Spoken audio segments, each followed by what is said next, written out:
Welcome to ASPN academy. இது நம்மளோட சேனல்ல புதுசா ஸ்டார்ட் பண்ணியிருக்கிற ஒரு சீரிஸ். அதாவது இந்த சீரிஸ்ல உங்களுக்கு கிட்டத்தட்ட ஒரு 50 பார்ட் வரைக்கும் ரிலீஸ் பண்ண போறேன். பார்ட் 1, பார்ட் 2 அந்த மாதிரி இருக்கும். இன்னைக்கு ஆகஸ்ட் 1 இன்னையிலிருந்து உங்களுக்கு செப்டம்பர் 20ஆம் தேதி வரைக்கும் இந்த பார்ட் போயிட்டே இருக்கும். ஏன் அப்டின்னா, செப்டம்பர் 28ல உங்களுக்கு திரும்ப குரூப் 2 எக்ஸாம் வந்துரும். அதனால லாஸ்ட் 1 வீக் வேண்டாம். அதுக்கு முன்னாடி வரைக்கும் 50 பார்ட் நான் ரிலீஸ் பண்ணுவேன். அதுக்கப்புறம் திரும்ப குரூப் 4 எக்ஸாம் வரும்போது திரும்ப இதே மாதிரி பார்ட் வந்து நம்ம கன்டின்யூ பண்ணிக்கலாம். இப்போ ஃபர்ஸ்ட் ஒரு 50 பார்ட் மட்டும் இதுல உங்களுக்கு பப்ளிஷ் ஆகும். இதுல என்ன இருக்கும் மேடம் அப்படின்னு நீங்க கேட்டீங்கன்னா, இந்த வீடியோல ஒவ்வொரு வீடியோவிலயும் உங்களுக்கு 10 டஃப்பான கொஸ்டின்ஸ் இருக்க போது. டஃப்பான கொஸ்டின்ஸ்னா எதுல இருந்துன்னா, டிஎன்பிஎஸ்சிக்கு குரூப் 1, குரூப் 2, குரூப் 4க்கு படிக்கிற நீங்க படிக்கிற பாடத்துல இருந்து டஃப்பான கொஸ்டின்ஸ் மட்டும் இதுல இருக்கும். அதுவும் ஜிகேலயும் தமிழ்ல இருந்து மட்டும் மேத்ஸ்ல இருந்து கொஸ்டின்ஸ் இருக்காது. உங்களுக்கு டைமிங்கோட இருக்கப்போது, ஆப்ஷனோட இருக்கப்போது, நான் ஃபைனலா ஆன்ஸரும் சொல்லிருவேன். நீங்க எந்த அளவுக்கு ஒரு லெசன நீங்க படிச்சிருக்கீங்க, இன்னும் எவ்வளவு டீப்பா நீங்க படிக்கணும் அப்படிங்கிறத உங்கள நீங்களே அனலைஸ் பண்ணிக்கிறதுக்கு தான் இந்த வீடியோ வந்து யூஸ் ஆகப் போகுது. டெய்லியும் ரெகுலரா இந்த வீடியோ உங்களுக்கு வந்துரும். நீங்க ஒரு நாளைக்கு 10, 10 நிமிஷம் தான் இதுக்காக நீங்க ஸ்பெண்ட் பண்ண போறீங்க. ஏன் நான் இந்த கொஸ்டின்ஸ் எல்லாம் தெரிஞ்சுக்கணும் அப்டின்னா, ஆக்சுவலா உங்க எல்லாருக்கும் நல்லா தெரியும். ஒவ்வொரு வாட்டியும் டிஎன்பிஎஸ்சில எக்ஸாமுக்கு அப்ளை பண்றதுல 1% பேர் மட்டும் தான் போஸ்டிங் வாங்கிட்டு போறாங்க. அப்ப மத்த எல்லாருமே படிக்காம தான் வராங்களான்னா, அப்படியெல்லாம் இல்ல. எல்லாருமே எஃபோர்ட் போடுறாங்க. எல்லாரும் படிக்கிறாங்க தான். ஆனா, யாரு வந்து அந்த மேக்ஸிமம் எஃபோர்ட், டீப்பான ஸ்டடி, ஸ்மார்ட்டான ஸ்டடி பண்றாங்களோ, அந்த 1% பேர் மட்டும் தான் அந்த போஸ்டிங்க வாங்கிட்டு போறாங்க. அந்த டீப்பா படிக்கிறதுன்னு சொல்றோம் இல்லையா? ரொம்ப கொஸ்டின் வந்து ரொம்ப டஃப்ன்னு சொல்லுவீங்க இல்லையா? அந்த மாதிரி கொஸ்டின்ஸ மட்டும் இதுல எடுத்து நான் உங்களுக்கு நீங்க படிக்கிற பாடத்திலருந்து குடுத்துருவேன். அப்ப என்ன ஆகும் அப்டின்னா, நீங்க தெரிஞ்சிருந்தா ஓகே நம்ம நல்லா படிச்சிருக்கோம் அப்டிங்கிற ஒரு சாட்டிஸ்ஃபேக்ஷன் கிடைக்கும். ஒருவேள தெரியாட்டி நீங்க வருத்தப்படவே படாதீங்க. ஏன்னா, இதுல தெரியாத கொஸ்டின்ஸ் நெறைய இருக்கதுக்கான வாய்ப்புகள் இருக்கு. ஆனா, உங்களுக்கு 50 பார்ட்டையும் நீங்க முடிக்கும்போது 500 டஃப்பான கொஸ்டின்ஸ் உங்களுக்கு தமிழ்லயும், ஜிகேவும் நீங்க கத்துக்க போறீங்க. சரியா? ஒரு நாளைக்கு 10 நிமிஷம் மேக்ஸிமம் 15 நிமிஷம் தான் நீங்க ஸ்பெண்ட் பண்ண போறீங்க. ஆனா, எக்ஸாம் போறதுக்குள்ள உங்களுக்கே அறியாம ஒரு நம்ம ஸ்கூல் புக்ல இருக்கிற 500 முக்கியமான ரொம்ப டஃப்பான கொஸ்டின்ஸ் எல்லாம் பிராக்டிஸ் ஆயிரும். அப்ப அங்க போகும்போது உங்களுக்கு தெரியாத கொஸ்டின்ஸு, கஷ்டமான கொஸ்டின்ஸ் எல்லாம் வந்து உங்களுக்கு ரொம்ப ஈஸியா ஹேண்டில் பண்ண முடியும். Okay madam. அதுக்காக நீங்க ரொம்ப டஃப்ன்னு எங்கள ஃபீல் பண்ண வைக்கிறதுக்காக, ரொம்ப எங்கெங்கேயோ இருந்தெல்லாம் கொஸ்டின் கேட்டீங்கன்னா, அவுட் ஆஃப் சிலபஸ் அதாவது out of book, school book அப்படின்னு கேட்டீங்கன்னா, நாங்க எங்க போறது? எங்கள வந்து பயமுறுத்துற மாரி இருக்கும் அது அப்படின்னு நீங்க நெனச்சீங்கன்னா, அந்த மாதிரி கொஸ்டின்ஸ் இதுல இருக்காது. இதுல இருக்க போற 10 கொஸ்டினுமே உங்க ஸ்கூல் புக்ல நம்ம சிலபஸ்ல இருக்க பாட புக்ல நீங்க படிக்கிற கொஸ்டினா தான் இருக்கும். நீங்க படிக்கும்போது அத சரியா கவனிக்காம தவற விட்ட கொஸ்டின்ஸா இருக்குமே தவிர, புக்க தாண்டி வெளியே இருக்காது. அத நிரூபிக்கிறதுக்கு நான் ஒவ்வொரு கொஸ்டினோட ஆன்ஸர் சொல்லும்போதும், அதுக்கு கீழ அது எந்த பாடத்துல இருந்து எடுக்கப்பட்ட கொஸ்டின்ன்றத உங்களுக்கு நான் தெளிவா மென்ஷன் பண்ணிருவேன். அது எந்த பாடத்திலிருந்து எடுக்கப்பட்டது, இல்ல ப்ரீவியஸ் இயர் கொஸ்டினா இருந்தா, ப்ரீவியஸ் இயர் கொஸ்டின்ஸ் எந்த வருஷம் அப்படிங்கிறதையும், எந்த குரூப் 2ல கேட்டதா, குரூப் 4ல கேட்டதான்றதையும் நான் உங்களுக்கு மென்ஷன் பண்ணியிருப்பேன். நீங்க ரெஃபர் பண்ணி செக் பண்ணிக்கலாம். தமிழுக்கு மட்டும் தமிழுக்கு ப்ரீவியஸ் இயர் கொஸ்டினா இருந்தா அதில குடுத்துருவேன். ஆனா, ஒரு சில இந்த கிராமர் பார்ட் வரும்போது மட்டும் நான் ஸ்கூல் புக்க மென்ஷன் பண்ண முடியாது. ஏன்னா, டைரக்ட்டா ஸ்கூல் புக்ல இருக்கத நான் கேட்க மாட்டேன்.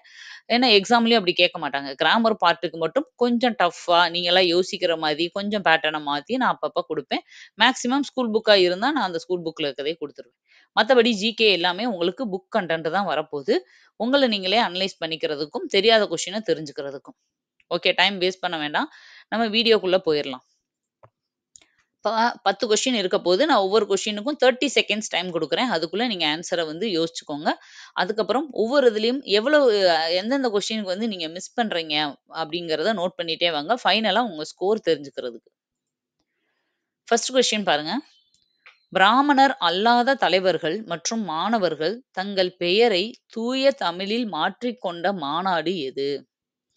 ஆப்ஷன்ஸ் 1 சென்னை மாநாடு, 2 சேலம் மாநாடு, 3 லக்னோ மாநாடு, 4 சூரத் மாநாடு. உங்களோட கவுண்ட் டவுன் ஸ்டார்ட் ஆகுது. ஆன்ஸர நீங்க கெஸ் பண்ணிக்கோங்க.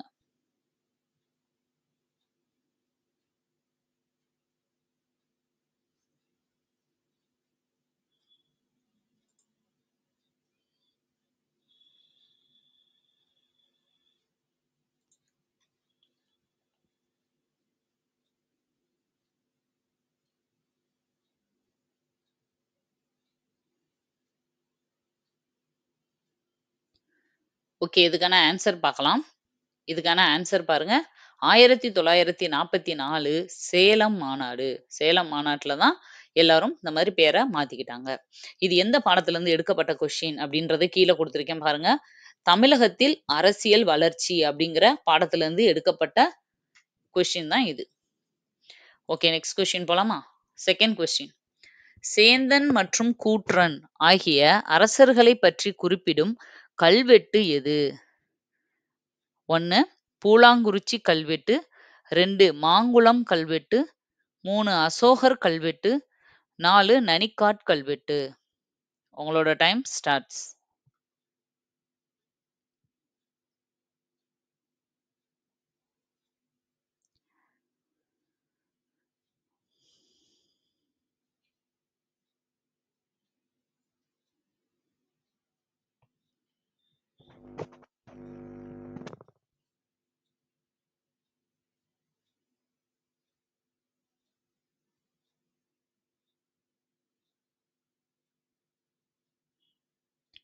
இதுக்கான ஆன்சர் பார்க்கலாம்.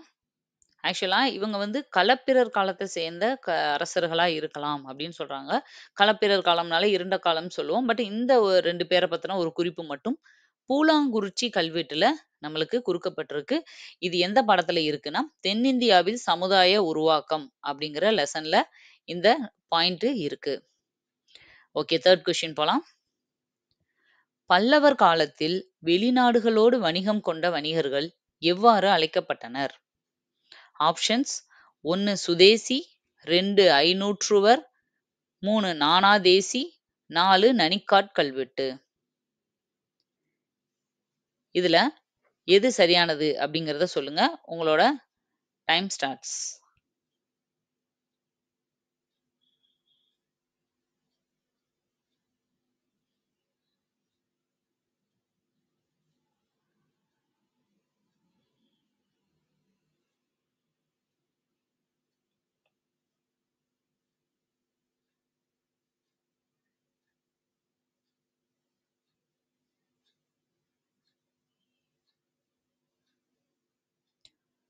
இதுக்கான சரியான விடை பார்க்கலாம். விடை வந்து நானாதேசி அப்படிங்கிறது தான் சரியான விடை. இது எந்த லெசன்ல இருக்குன்னா, தென்னிந்தியாவில் பண்பாட்டு வளர்ச்சி அப்படிங்கிற லெசன்ல இருக்கிற ஒரு question. Okay, next fourth question போலாம். கொஸ்டின் நம்பர் 4 நம்பர் தப்பா இருக்கு பார்த்துக்கோங்க. சிந்து சமவெளி நாகரிகத்தில் கிழக்கு மேற்காக புதைக்கும் ஹட்ச் கல்லறை வடிவ முறை எங்கு கண்டுபிடிக்கப்பட்டுள்ளது? ஆப்ஷன்ஸ் மொஹஞ்சதோரா, 2வது லோத்தல், 3 காளிபங்கன், 4 ஹரப்பா. உங்களோட டைம் ஸ்டார்ட்ஸ்.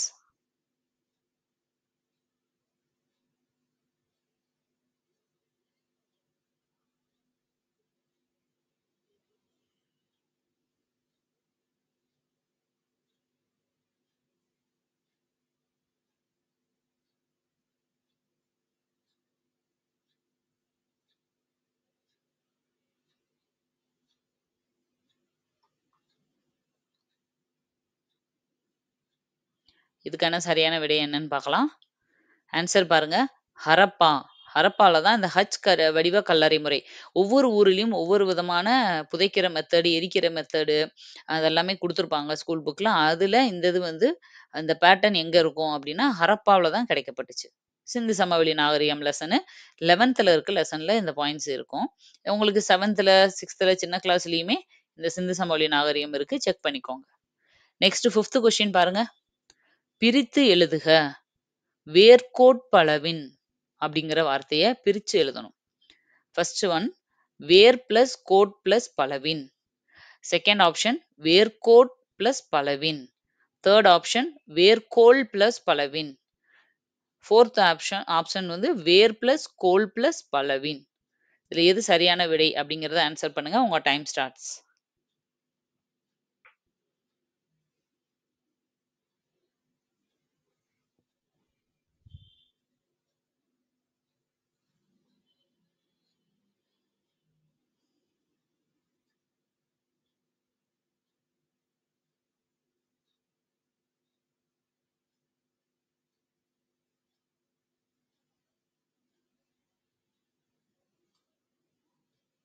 ஓகே. இதுக்கான ஆன்சர் என்னன்னு பார்த்துரலாம். பாருங்க. வேர் பிளஸ் கோல் பிளஸ் பலவின் அப்படிங்கிறது தான் இதுக்கான சரியான விடை. மோஸ்ட்லி இப்ப எல்லாம் பிரித்தெழுதுகள்ல சிம்பிளானதெல்லாம் கேட்கறதில்ல. 3 தான் பிரிக்கிறத வந்து மேக்ஸிமம் கேட்கறாங்க. இது கூட 2010ல குரூப் 2 எக்ஸாம்ல கேட்ட ஒரு தமிழ் கொஸ்டின் தான். நம்ம வந்து இப்ப தான் ரொம்ப ஹார்டா கேட்கறாங்கன்னு நெனைக்கிறோம் இல்லையா? இல்ல. அதுக்கு முன்னாடி இருந்தே கொஸ்டின்ஸ் வந்து இந்த மாரி கொஸ்டின்ஸ் எல்லாம் நெறைய வந்துட்டு தான் இருக்கு. ஓகே. 6த் கொஸ்டின் பாருங்க. தமிழ்நாட்டின் சுதேச இயக்க தந்தை என அழைக்கப்படுபவர் யார்? Options Rajagopalachari, option 2 Subramaniya Siva, option 3 V O. Chidambaram Pillai, option 4 Sathyamoorthy. உங்களோட கவுண்ட் டவுன் ஸ்டார்ட் ஆகுது. கெஸ் பண்ணிக்கோங்க 30 செகண்ட்ஸ்க்குள்ள.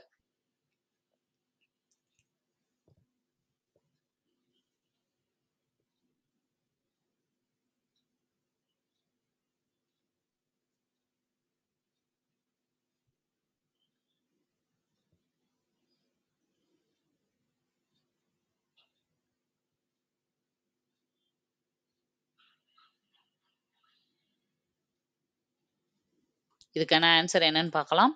வ.உ. சிதம்பரம் பிள்ளை. அதுதான் வந்து தமிழ்நாட்டோட சுதேச இயக்கத்தோட தந்தைன்னு அழைக்கப்படுறாரு. ஏன்னா, உங்க எல்லாருக்கும் நல்லா தெரியும்.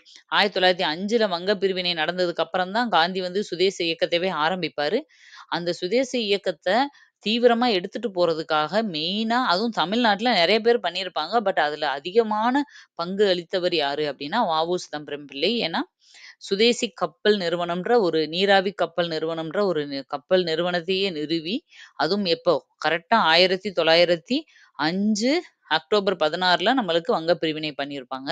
அதுக்கு கரெக்ட்டா 1 இயர்ல 1906 அக்டோபர் 16ல அந்த தேதியில கொழும்புல இருந்து தூத்துக்குடியிலருந்து கொழும்புக்கு கப்பல வந்து விட்டிருப்பாரு. ஓகேவா? அதனால அவர வந்து தமிழ்நாட்டோட சுதேச இயக்கத்தோட தந்தை அப்படின்னு நம்ம சொல்றோம்.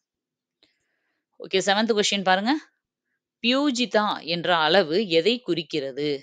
பியூஜிதா வெள்ளத்தின் தீவிரத்தை அளவிட, நிலநடுக்கத்தின் தீவிரத்தை அளவிட, சுழல் காற்றின் தீவிரத்தை அளவிட, புயலின் தீவிரத்தை அளவிட. உங்களோட டைம் ஸ்டார்ட்ஸ்.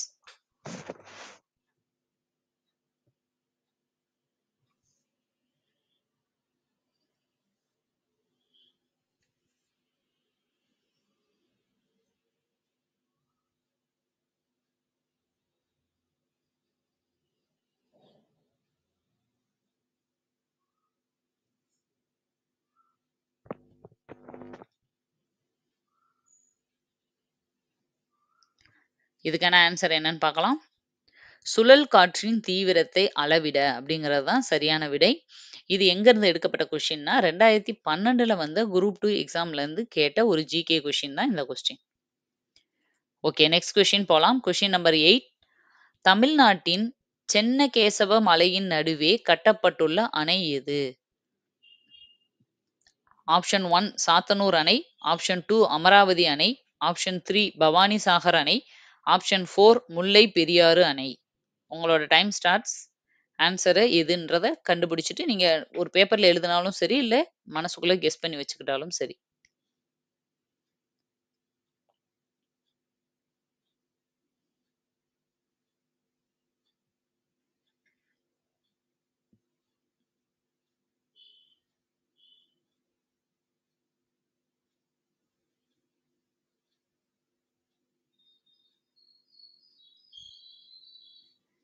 ஓகே. இதுக்கான ஆன்சர் என்ன அப்படின்னு பார்த்துடலாம்.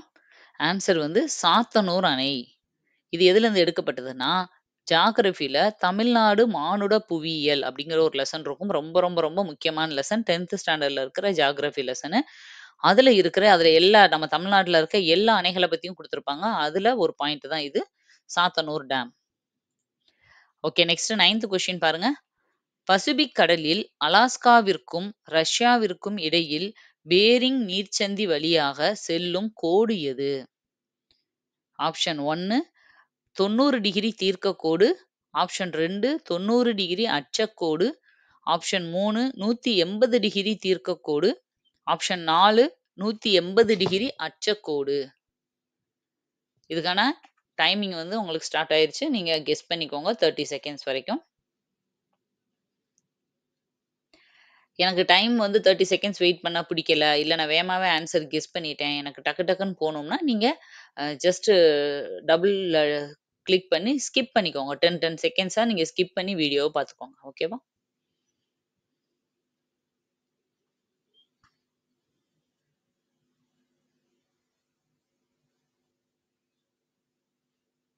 இதுக்கான ஆன்ஸர் பாருங்க. 180 டிகிரி தீர்க்கக்கோடு தான் சரியான விடை. இந்த தீர்க்கக்கோடு எங்க போகுதுன்னா, நம்ம வந்து கொஸ்டின்ல கேட்டிருந்தேன் இல்லையா? அது மாதிரி உங்களுக்கு பசிபிக் கடல்ல அலாஸ்காவுக்கும், ரஷ்யாவுக்கும் இடையில பேரிங் நீர்ச்சந்தி வழியா போற ஒரு கோடு தான் இது. ஓகே. இது எந்த பாடத்துல இருக்கு அப்டின்னா, ஜியோகிராஃபில சின்ன கிளாஸ்ல புவி மாதிரி அப்டின்ற ஒரு லெசன் இருக்கும். அந்த லெசன்ல வர்ற ஒரு பாயிண்ட் தான் இது. ஓகே. 10த் கொஸ்டின், லாஸ்ட் கொஸ்டின் பாருங்க.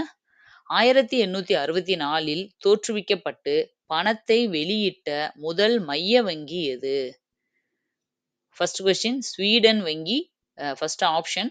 செகண்ட் ஆப்ஷன் இங்கிலாந்து வங்கி. தேர்ட் ஆப்ஷன் இந்திய ரிசர்வ் வங்கி. ஃபோர்த் ஆப்ஷன் சீன மைய வங்கி. உங்களுக்கான டைம் ஸ்டார்ட்ஸ். ஆன்ஸர கெஸ் பண்ணிக்கோங்க.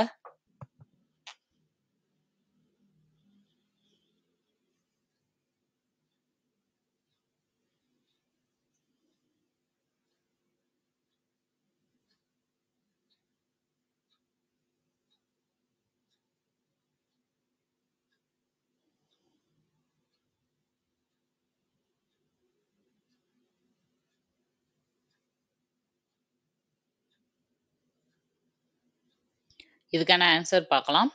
இதுக்கான ஆன்ஸர் பாருங்க. இங்கிலாந்து வங்கி அப்படிங்கிறது தான் சரியான விடை. இது எந்த பாடத்துல இருந்துன்னா, 12த் எக்கனாமிக்ஸ்ல இருக்கிற வங்கியியல் அப்படிங்கிற ஒரு டாபிக் ரொம்ப ரொம்ப முக்கியமான லெசன். அதுல இருந்து கேட்கப்பட்ட ஒரு கேள்வி தான். மொத்தம் 10 கொஸ்டினும் முடிஞ்சிருச்சு. இப்போ இந்த 10ல நீங்க எவ்வளோ மார்க் ஸ்கோர் பண்ணியிருக்கீங்க அப்படிங்கிறத கன்சாலிடேட்டடா பார்த்துக்கோங்க. இப்போ உங்களோட அ ஸ்கோர வந்து ரேட் பண்ணலாம். ஓகேவா? அதாவது இப்ப நீங்க 8, 9, 10 இந்த கொஸ்டின்ஸ்க்கெல்லாம் ஆன்ஸர் அதாவது 8வது, 9வது கொஸ்டின் இல்ல. 8 கொஸ்டினோ, இல்ல 9 கொஸ்டினோ, 10 கொஸ்டினோ நீங்க கரெக்ட்டா ஆன்ஸர் பண்ணியிருக்கீங்கன்னா, உங்களுக்கு வரப்போற குரூப் 2, குரூப் 4 எக்ஸாம்ல வேலை வாங்குறதுக்கான 100% சான்சஸ் இருக்கு. ஏன்னா, நீங்க அந்த அளவுக்கு ஒவ்வொரு லெசனையும் டீப்பா படிச்சிருக்கீங்கன்னு அர்த்தம். நீங்க 5, 6, 7 அந்த ரேஞ்சுல தான் இருக்கீங்க அப்டின்னா, 80% சான்சஸ் இருக்கு. அப்ப நான் 80% தானா? என்னால வந்து 20% வாங்க முடியாம போகுமா? அப்டின்னா, அந்த 20% நீங்க இன்கிரீஸ் பண்ணணும் அப்டிங்கிறது தான் அர்த்தம். அடுத்த அடுத்த லெவல் நம்ம இப்போ 50 லெவல் வரைக்கும் நம்ம போப்போறோம். அப்பயெல்லாம் நீங்க போறதுக்கு முன்னாடி, ஒவ்வொரு லெவல்லயும் ஒரு ஒரு மார்க் நீங்க கூட்டுனா கூட போதும். ஓகேவா? அந்த அளவுக்கு நீங்க படிக்கிறது வந்து ஜாஸ்தி பண்ணணும். இப்போ இத நீங்க உங்க ஸ்கோர பார்க்கும்போது உங்களுக்கு என்ன ஆகும் அப்டின்னா, அடுத்த தடவ இன்னும் மார்க் கொஞ்சம் சேர்த்து வாங்கணும். அப்டின்னு சொல்லி நீங்க படிக்கும்போது இன்னும் டீப்பா படிப்பீங்க. ஒவ்வொரு லெசனையும் ஒவ்வொரு லைனா படிக்க ஆரம்பிப்பீங்க. எதுலருந்து கொஸ்டின் கேட்டாலும் ஆன்ஸர் சொல்ல தெரியணும் அப்டின்ற மாரி. ஒருவேள உங்களோட ஸ்கோர் 1, 2, 3, 4 அந்த ரேஞ்சுல இருக்கு அப்டின்னா 5 விட்டுருங்க. 1, 2, 3, 4 அந்த அளவு தான் இருக்கு அப்டின்னா, 50% தான் நீங்க சிலபஸ நல்லா படிச்சிருக்கீங்கன்னு அர்த்தம். ஒரு லெசன ஒரு 50% தான் நீங்க படிச்சிருக்கீங்க. இன்னும் அதே லெசன நீங்க டீப்பா படிக்கணும்னு அவசியம். படிக்கலன்னா நீங்க வேல வாங்குறதோட சான்ஸும் 50, 50 சான்ஸா தான் இருக்கும். ஓகேவா? இப்போ இதெல்லாம் பண்ணும்போது உங்கள நான் டிமோட்டிவேட் பண்றதுக்காக இந்த ஸ்கோர் சொல்லல. இந்த ஸ்கோர் கொஞ்சம் கொஞ்சமா போக போக உங்களுக்கு இன்கிரீஸ் ஆகணும். இதுல உங்களுக்கு எத்தன கொஸ்டின் தெரியலனாலும் நீங்க வருத்தப்படாதீங்க. அந்த கொஸ்டின்லாம் இப்போ நீங்க தெரிஞ்சுக்கிட்டீங்கன்னு சந்தோஷப்படுங்க. மொத்தத்துக்கு நீங்க அ எக்ஸாம் போறதுக்கு முன்னாடி 500 கஷ்டமான, டீப்பான கொஸ்டின்ஸ நீங்க தெரிஞ்சுட்டு போப்போறீங்க. அதனால கண்டிப்பா உங்களுக்கு அதுலருந்து 5 கொஸ்டின், 10 கொஸ்டின் வராதா? அது ரொம்ப கண்டிப்பா வந்து யூஸ்ஃபுல்லா தான் உங்களுக்கு இருக்க போகுது. அதனால நீங்க உங்களோட ஸ்கோர நெனச்சு வருத்தப்படாதீங்க. எந்த அளவுக்கு ஒரு லெசன படிக்கணும்ன்றத தெரிஞ்சுக்கிறதுக்கு தான் இந்த ஸ்கோர். நெக்ஸ்ட்டு இதே மாதிரி உங்களுக்கு இது பார்ட் 2, பார்ட் 3ன்னு சொல்லி உங்களுக்கு டெய்லியும் வீடியோஸ் வரப்போகுது. இனிமேல் இருந்து இன்னைக்கு கொஞ்சம் டைம் ஆயிடுச்சு. இனிமேல் இருந்து நான் ஏர்லி மார்னிங் 5:00 நம்மளோட வீடியோ வந்து ரிலீஸ் ஆகுற மாரி பார்த்துக்கிறேன். அந்த மாதிரி உங்களுக்கு நான் போட்டுட்டேன்னா, நீங்க ஒரு 10 டூ 15 மினிட்ஸ் இன்னைக்கு நான் முன்னாடி, பின்னாடி எல்லாம் பேசுறதுனால கொஞ்சம் டைம் ஆகுது. இல்ல மேக்ஸிமம் 10 டூ 12 மினிட்ஸ் தான் ஆகும். அந்த மாதிரி டெய்லி ஒரு 10 நிமிஷம் நீங்க ஒரு மார்னிங் எந்திரிச்சு வாக் பண்ணும்போதோ, இல்ல சமையல் பண்ணும்போதோ, நீங்க அப்பயே கேட்டு முடிச்சுடுற மாரி யூஸ் பண்ணிக்கோங்க. ரொம்ப ரொம்ப யூஸ்ஃபுல்லா இருக்க போது. உங்க பாட புக்ல நீங்க மேலோட்டமா படிச்சிருந்தா கூட, 80% தான் நான் நல்லா படிச்சிருக்கேன் அப்டின்னா கூட, மிச்சம் 20% இந்த 50 வீடியோஸ் உங்கள ஃபுல்ஃபில் பண்ணிரும். அதனால கன்டினியூஸா ஃபாலோ பண்ணுங்க. ஒருவேளை நம்ம வீடியோவ இந்த தடவ நீங்க ஃபர்ஸ்ட் டைம் பார்க்குறீங்க அப்படின்னா, சேனல சப்ஸ்கிரைப் பண்ணி வச்சுக்கோங்க. இது வரப்போற group 2, group 4 even group 1 police, SI எல்லா எக்ஸாமுக்குமே உங்களுக்கு யூஸ்ஃபுல்லான ஒரு சீரிஸா இருக்க போது. உங்களோட ஸ்கோர் எவ்வளவு அப்படிங்கிறத நீங்க வந்து கீழ கமெண்ட்ல சொல்லுங்க. அது உங்களுக்கு அடுத்த தடவ இன்னும் ஜாஸ்தி வாங்கணும் அப்படிங்கிற ஒரு மோட்டிவேஷன குடுக்கும். உங்கள பார்த்து மத்தவங்களுக்கும் இவ்ளோ மார்க்லாம் ஸ்கோர் பண்றாங்களா? அப்ப நம்மளும் நல்லா படிக்கணும்ன்ற எண்ணம் வரும். நீங்க படிக்கிற பாடத்த இன்னும் டீப்பா படிக்க ஆரம்பிப்பீங்க. உங்களுக்கு வந்து கண்டிப்பா தெரியும். டிஎன்பிஎஸ்சியோட கொஸ்டின் எடுக்கிற ஸ்டாண்டர்ட் இப்ப ஜாஸ்தி ஆயிருச்சு. நம்மளும் அதுக்கு ஈக்குவலா படிக்க வேண்டியது நம்மளோட கடமை. அதனால இந்த சீரிஸ் உங்களுக்கு யூஸ்ஃபுல்லா இருக்கும்னு நான் நெனைக்கிறேன்.